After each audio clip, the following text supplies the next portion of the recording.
to our F3 podcast, where we discuss all things faith, family, and finances. And remember, no subject is off limits.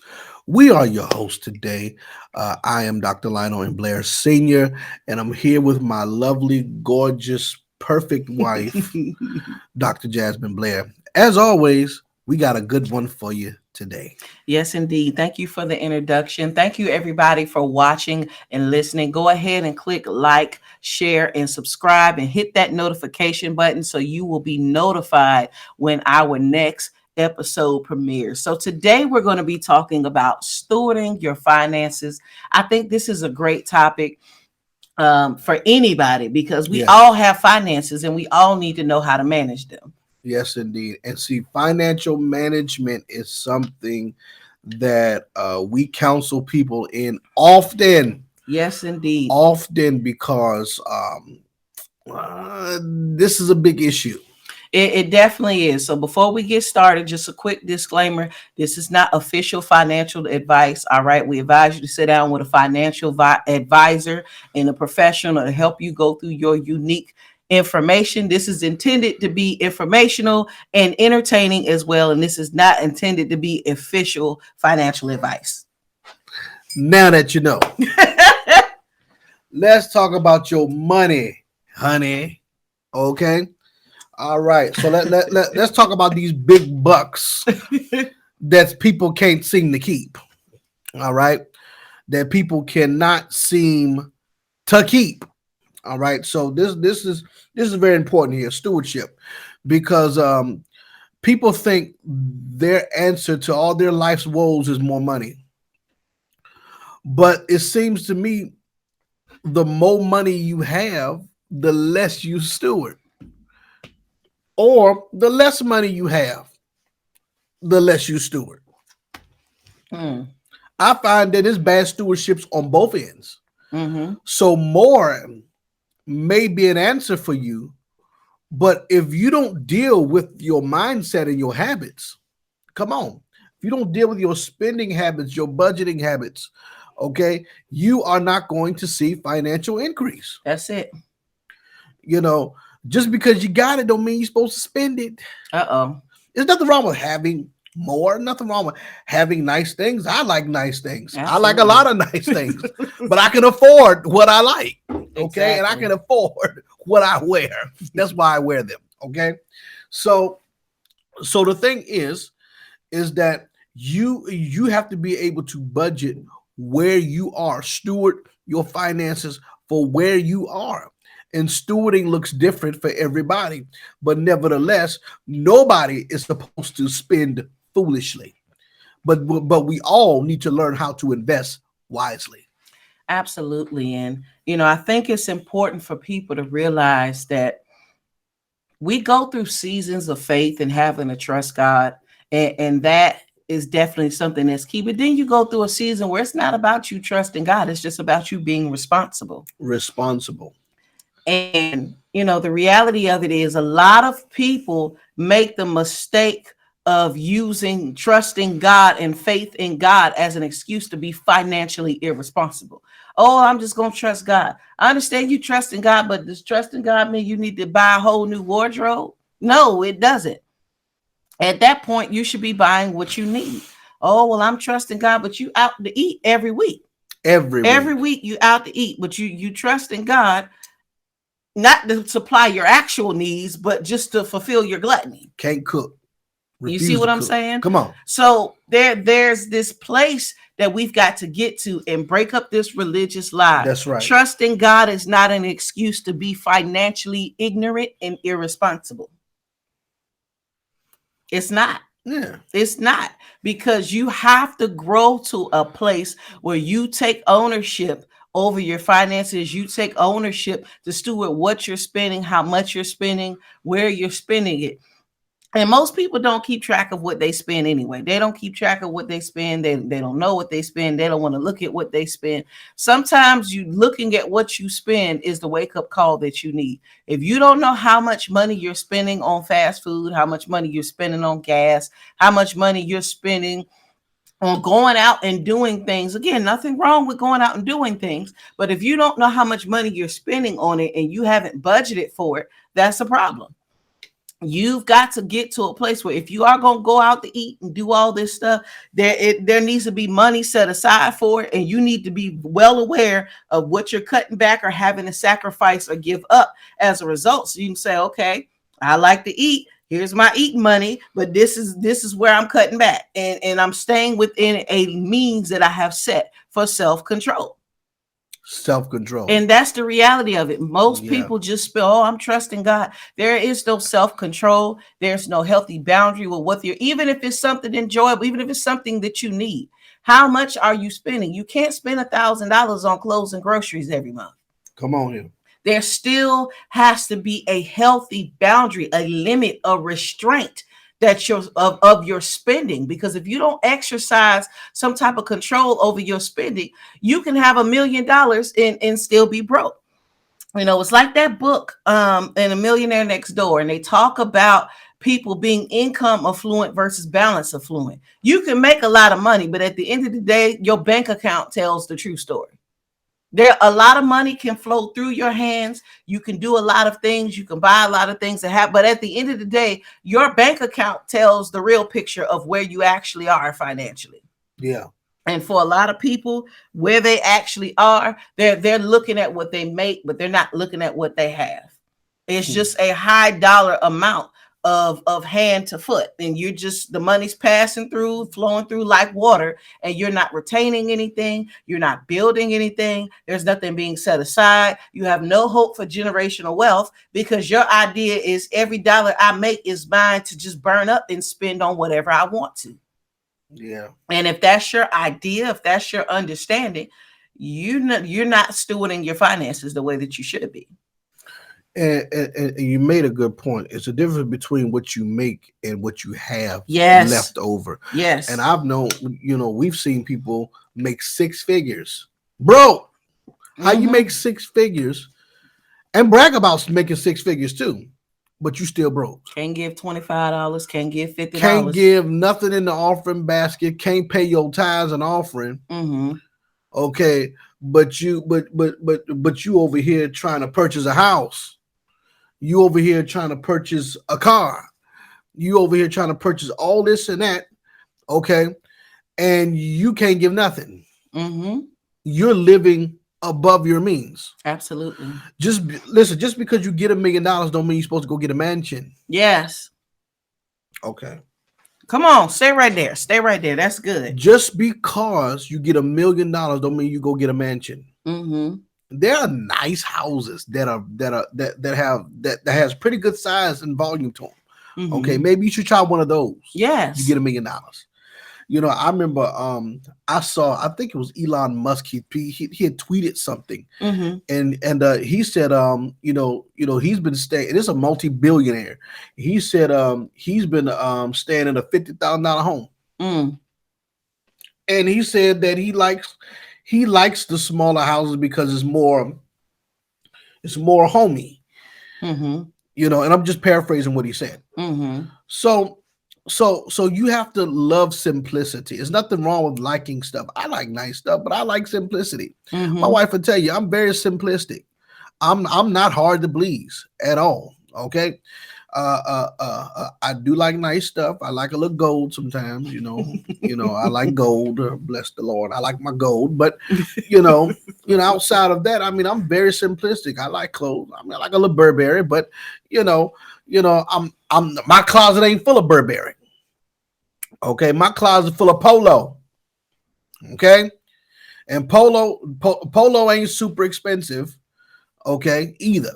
You can like nice quality stuff at a nice price. That's good. You understand what I'm saying? So yeah, you want to upgrade yourself and all of that, but you want to also look at what you have. Sometimes some of y'all can only afford to shop at the thrift store, and that's okay. You can buy the nicest thing in that thrift store. That's right. Come on. There's some stuff in the thrift store, man. You make it look nice and you fix it up and stuff like that. You look like a darn professional. Yeah. Okay, you can still look like where you're going. Who you think donating clothes to the thrift store? Right. You go to the right thrift store, you're gonna find some good stuff. Because I'm thinking about donating. I'm thinking about donating some of the stuff I got. Okay, because I got some nice stuff. Yeah, we got some things to donate. Yeah, we do. But these are two people, my wife and myself, who will keep clothes for years. Yes, keep clothes for years. I mean, I had stuff that I kept for like 10 years, still wearing them. It's a shame. But when you're used to not having, you steward what you have and take care of it. So now that I'm able to afford the clothes that I like, okay, I still take care of them, and I don't splurge because I can. Right. All right. Some of y'all don't have $1,000 in the bank, but you got Louis Vuitton purses. Mm-hmm. You got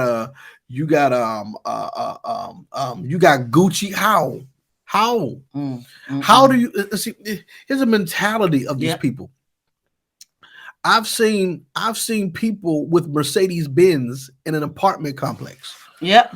Why is that? The mentality. Yep.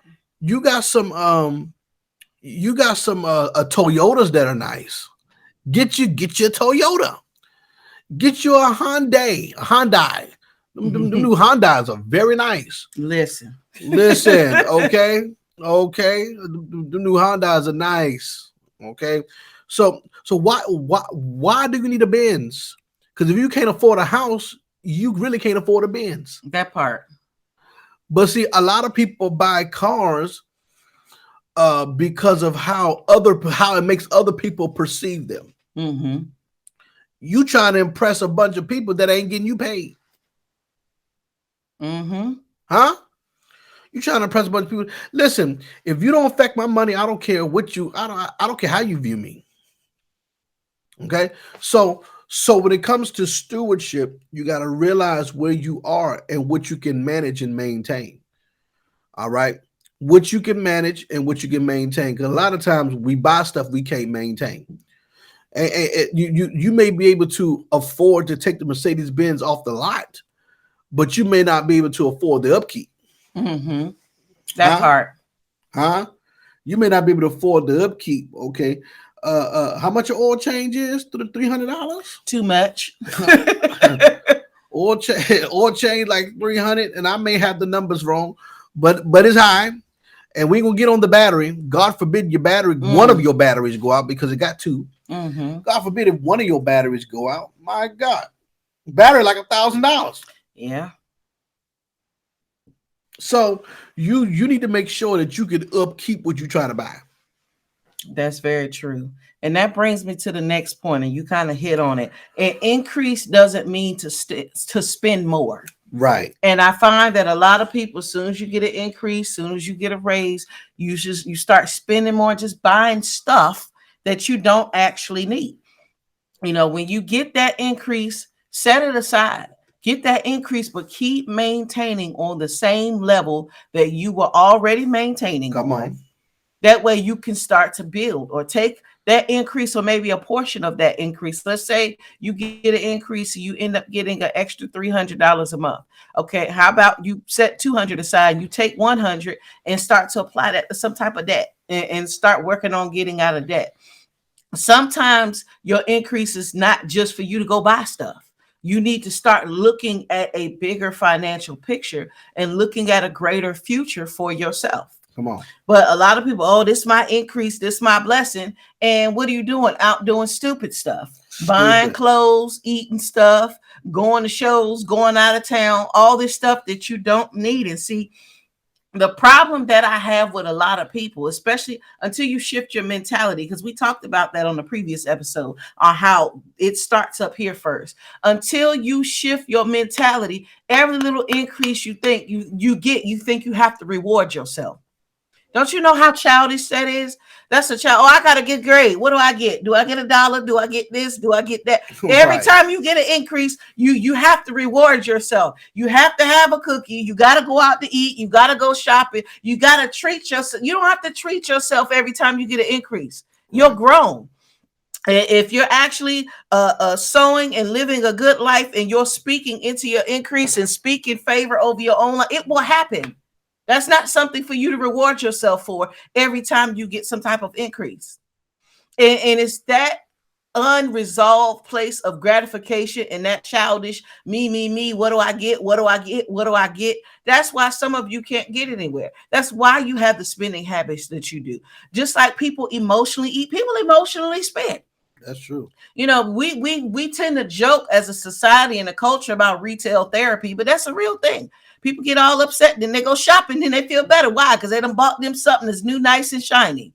So no, look at why you spend. Do you spend because you're unhappy? Do you spend to make yourself feel better? Do you spend to try to impress family and friends that don't have like you and is jealous of you and talk about you behind your back anyway? Do you spend because you're angry? Do you spend because you're mad and unhappy in your marriage at home? Okay, well, if you're not going to, I'm going to spend it just so you can't spend. Why do you spend the way that you spend? Why do you spend the way that you spend? Once you actually get to the root of it, then you can start to deal with this, setting your increase aside. Instead of every time you get an increase, you got to go squander it in something else. Retail therapy. Now, I like to shop, but it's not emotional shopping. No. We go shop, we enjoy shopping, we take our time, we make a whole day, but it's something that's planned. Mm-hmm. It's okay. We going shopping. This is what we spending. This is the limit. This is your limit. This is my. This is there are healthy boundaries to the retail. Shopping can make you feel better, but it shouldn't be therapy for you. Exactly. Find a therapist. Find a therapist. Get your emotional health together. My goodness, you know, I like to shop, but it ain't for therapy. Okay, it ain't for therapy. Bless the Lord. So with that being said, you know, just because you got it, don't mean you should spend it. What you need to do is talk to a financial investor on how to invest it. Absolutely. Now, I want you to go to that passage of scripture that you got there. Yes. And we're going to help these people with some book, chapter, verse. This is one of my favorite parables in the Bible. All right. Matthew 25. All right. It's called the parable of the talents. I'm going to start at verse 14. And then we talk about the kingdom here, right? For all y'all kingdom folks. It says, for the kingdom of heaven is as a man traveling into a far country who called his own servants and delivered unto them his goods. It wasn't even the servant's goods, it was the master's goods. All right. And then it says, and unto one he gave 5 talents, to another 2, to another 1, to every man according to his several ability. And straightway took his journey. So he gave the talents to the servants according to what they was able to handle. Okay, so what you got now is what you can handle. Come on. All right, the money you got now, I don't care if it's $1, that's what you can handle. All right. Woo, that's good. Come on. Yeah. So then he that received the 5 talents went and traded with the same and made them 5 other talents. So he doubled his master's profits. Wow. Now, and likewise, he that had received 2, he also gained other 2. So he flipped and doubled his master's talents. He flipped it. And talents is money. Right? This is about money. I'm gonna show you how God feel about money. Right? It says, but he that had received 1, lazy bum, went and digged in the earth and hid his Lord's money. And long after, the Lord of those servants cometh and reckoning with them. In other words, he came back after a long time. So that means he gave you enough time, okay, to profit, right? So now he coming back, okay, wanting to see what you did with his money, right? Yeah. So it says, verse 20, and so he that received the 5 talents came and brought the other 5 talents, saying, Lord, thou delivered unto me 5 talents. Behold, I've gained beside them 5 talents more. And the Lord said unto him, well done, thou good and faithful servant. Y'all think y'all just gonna hear that when you get to heaven? Come on.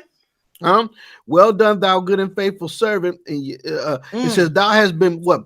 Faithful over a few things. I will make thee ruler over many. Enter thou into the joy of the Lord. Some of y'all don't have no joy because you're poor stewards.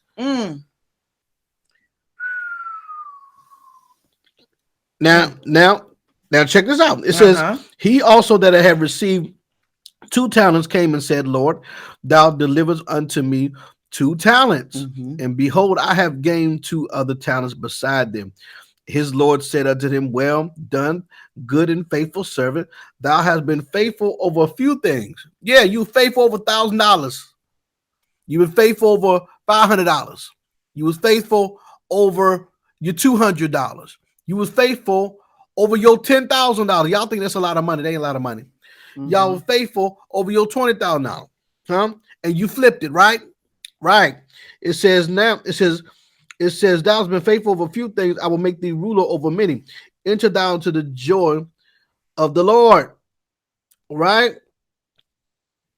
So then it says, then he which had received the 1 talent came and said, Lord, I knew that thou art a hard man, reaping where thou hast not sown, and gathering where thou hast not strawed. And I was afraid, and went and hid thy talent in the earth. Lo, there thou hast that is thine. Now, first of all, one thing about poor folks is this. They always criticize the rich. Yes. And they always criticize how the rich get their money. Okay. First of all, the Bible says the wealth of the wicked is laid up for the just. So with me being wealthy, you may see me with some folks that may not serve God. You may see me reaping in areas where I have not sown. See, because rich people know how to do that.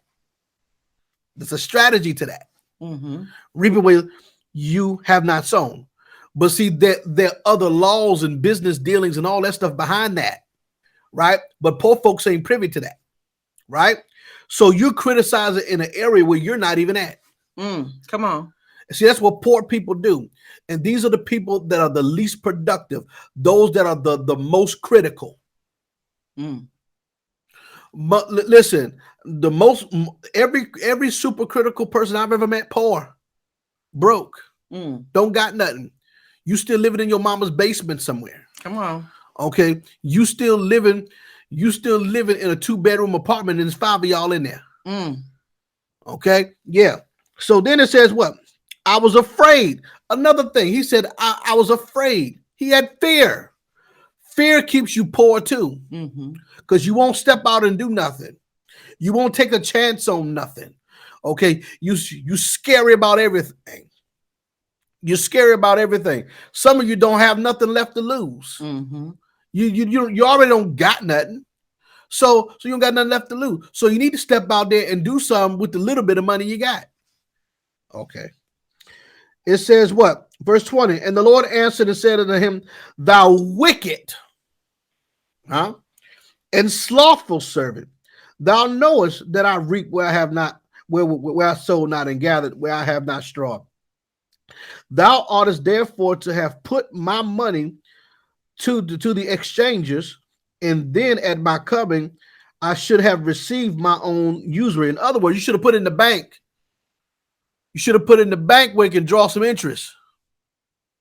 But you didn't even do that. He says, take therefore the talent from him and give it unto him that have 10 talents. First of all, I want to say this. He called him wicked and slothful. Don't you know God judges how wicked and lazy you are according to how you handle money?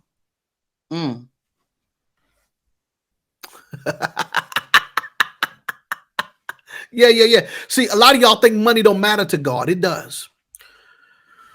When you don't give, it matters to God. When you don't steward and when you don't increase in profit, that matters to God. That matters to God, right? It says, and then so he took the 1 talent that the guy buried and gave it to the guy that made the 10 talents, right? And that's why he says in verse 29, for everyone that have shall be given, and he shall have abundance. But from him that hath not shall be taken, even that which ye have. This is why the rich get richer and the poor get poor, is a spiritual law. Right. So you got to transition yourself out of the poor class into the rich class. Come on. And then you got to learn the laws that govern the prosperity of your nation. Come on now, and learn the laws of the rich. That's good. That's what you need to do. But see, you got to have more to receive more. Mm-hmm. That's a spiritual law. Mm-hmm. That's why God wants you. I ain't saying be greedy, but that's why God wants you in a house. That's right. That's why God wants you riding a nice car. Yes. He is the God of more than enough. More than. He wants you to have more than enough, more than one car, more than one house. Why? Because he wants you to be a blessing to someone else. Yes. God ain't giving you 6 houses just for you to live in them. Come on. He ain't giving you 20 cars just for you. Okay, there are some people he wants you to bless. Huh? Because poor people can't help nobody. Say that one more time. When you poor, you can't help nobody. That's right. You're not bringing no profit to Jesus Christ or the King. Jesus wants to profit off you. He said, one other translation said, thou wicked and unprofitable servant. Mm-hmm. He was unprofitable. Don't you know, as a servant, God, the Bible says God takes pleasure in the prosperity of his servants. Mm-hmm. Why? Because he likes to profit off of his servants. God wants to profit off of you. God is a businessman. Jesus said, I must be about my Father's business. Mm-hmm. God has we need to learn the business of the Father. Then it says here, it says, and cast ye the unprofitable servant into outer darkness. Mm-hmm. That's hell. Outer darkness, and where there shall be weeping and gnashing of teeth. God will judge you eternally by how you handle money in the natural. Are we in the book? Come on. I ain't saying you're going to go to heaven for being poor. What I'm saying is that when you don't handle God's money right, it's going to affect your eternal status in judgment. That's so wow. Wow. It's right there. Yeah. And see, that's why we think money don't matter. Yes. You know, but God going to judge you for your financial status and what you did with it to build the kingdom. And I think the other piece to that is that people don't have a vision for their giving. See, the problem is we have a vision for our receiving, but we don't have a vision for our giving. I want a house. I want a car. I want land. I want to be able to give this to my children. I want to be able to do this. I want to be able to show so-and-so that got on my nerves that booger, look, I made it. This is what I did. This is what my God did for me. But if you don't have a vision for your giving, it's never going to occur to you to be a blessing to somebody else. So you have to have, and don't you know, just having a vision for your giving automatically positions you to receive and to be financially blessed and to put you in a place of overflow. If your vision is to be able to give $1 million, you know how much money you got to make to give a tithe of $1 million? Yeah. But see, people don't think about their giving. And it shows that some people are still under the dominion of mammon. We'll have to save that for a whole other episode. But it's just like, okay, if you got 6 houses and you can't give one up, something's wrong with you. Come on. Something's wrong with you. The abundance is not just for you. And I think that's the other lie, that the other religious lie that has to be broken up. The overflow is not just for you. It's giving to you, but it's not only for you. Come on. It's for other ones that you have to bless. And see, if God can't give you something for you to give it away and trust that he'll replace it, then that's why you don't have it. You have what you can handle. I remember talking to somebody one time and they were going through talking about, a certain amount of money that they used to make. And they're like, okay, well, I feel like I did better when I made less money than that. And that's why God brought you back down to making less. God is going to bless you and financially increase you on a level that you're actually going to continue to be responsible and not lose your morals and lose all your mindset about how you were handling it. If you're more responsible over $25,000 than you are over $125,000 to save your soul, God gonna keep you at that $25,000. God gave every man, he severeth according to every man's own ability. That part. So when you start trying to go beyond that ability, okay, that's when you start running into all these problems. See, you need to increase from where you can handle. Mm-hmm. not trying to go over and beyond. And then you got to develop the mindset for where you're going. You understand? You got to develop the mindset for where you're going. So yeah, if you can't handle $1,000 and you can only handle 100, then God's going to start increasing you from 100. Yep. Not 1,000. And your rise to the top going to be low and slow. Yep. Low and slow. The reason why it's taking some of y'all so long to be to prosper because your mindset ain't ready. Yeah. Your mindset is not in alignment with God in this area. You know, I heard of somebody winning the lottery, and next thing you know, they want to buy all these sons, Lamborghinis, buying them houses. You broke when you got the money. You are a darn idiot. Look at all them taxes you got to pay on that. People don't think. All them taxes you got to pay on that kind of stuff. And then, you know, I think it was like what, $100,000, $100 million or something like that in the lottery, something like that.